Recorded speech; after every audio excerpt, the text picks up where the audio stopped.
DNF Duel is the 2D fighter spin-off of the DNF online game that was released back in 2005. It is a beat-em-up MMO with RPG elements that has a plethora of different types of characters that have been implemented in this game. Instead of having unique names, they're actually named after the classes they're associated with in the DNF online game. So it's a little bit easier to explain what these characters do and what they're about. With this game being developed by Arc System Works, it's easy to see the design choices that has been associated with their other games like Guilty Gear Strive, Dragon Ball FighterZ, and of course Grand Blue Fantasy Versus. And the reason I bring up the latter is because this game reflects that from a gameplay perspective more than, say, Guilty Gear, with a control setup that has the player utilizing either a light attack, which is standard A medium attack, which is standard B, a heavy attack, which is associated with the skill button, and the special attack button, which is the MP skill button. Players can pull off combos with light or medium strikes to set up even bigger attacks with their special skills that deplete the MP bar that is located underneath the HP gauge.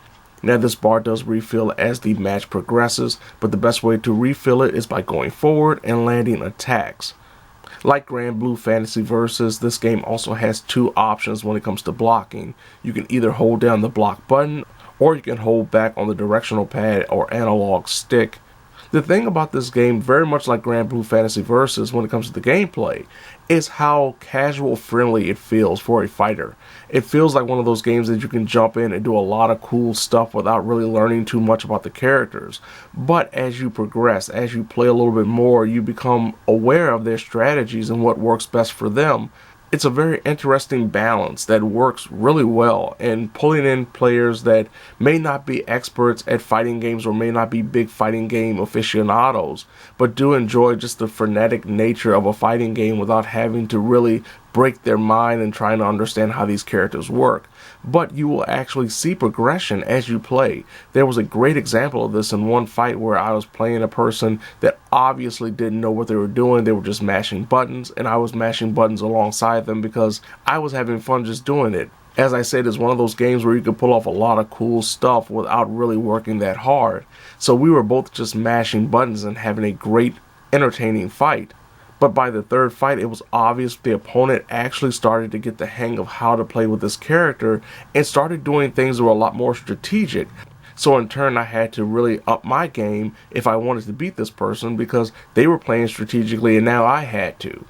It was amazing to witness this moment of essentially a light bulb going off in the player's mind that I couldn't see, and noticing how they had adapted to playing with this character in the middle of a fight. And one of the reasons for this learning curve being so different compared to other fighting games, especially when it comes to open betas, is the fact this game only had the player option online. You had no practice mode, you had no tutorial, you had no training room, you had no offline versus. So you had to pretty much just go into the heat of battle and find out what worked and what didn't. And that meant for the first day or so, I was getting thrashed to and fro because I did not know what I was doing. I did not know who I was enjoying to play with. Even though I did enjoy playing with each character, they felt really unique, they felt really fun, and I could see why every player would have a different favorite because all feel viable depending on how well you utilize them.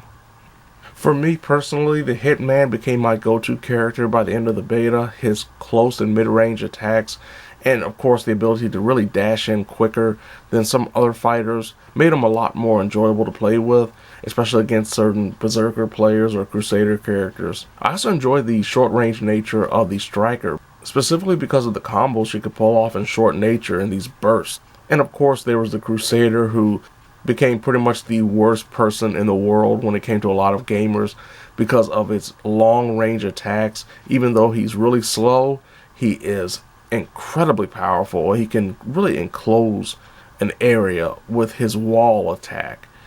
Now, as I mentioned, the only available options when it came to gameplay modes was the player mode, and this also introduced one of my biggest pet peeves when it came to this game, and that is the room system. Just like Grand Blue Fantasy Versus, the room system is based on having an avatar running around, setting up fights via the arcade machines that are located. Of course, when it came to this game being an open beta, there were definitely a lot of connectivity issues when it came to trying to start a fight. There were moments when my avatar actually just got stuck when I was trying to move around the room, and I couldn't move until I exited the game and restarted it. And then there were the moments that were the most disheartening, and that was the fact that you would see this notification come up in the middle of a fight, buttery smooth fight, everything's going well, and then you would see this notification, you've been disconnected from the room. Now, I don't have a full explanation as to why that happened, only the assumption that the room closed up because the hosting player has left the room. And if that is the case, that is a problem that needs to be fixed before the full game is released, because that is a crushing blow to anyone that is having a great fight like I had. I had several great fights that were interrupted because of this disconnect issue. Now, if it wasn't because of the host player leaving, then they have to find out what the problem was, because once again, very disheartening, very discouraging, and very upsetting, because you could be having a great fight with someone that you found is on your skill level or is up for playing a series of fights, and then next thing you know, you're disconnected. As I mentioned, thankfully the netcode was very good.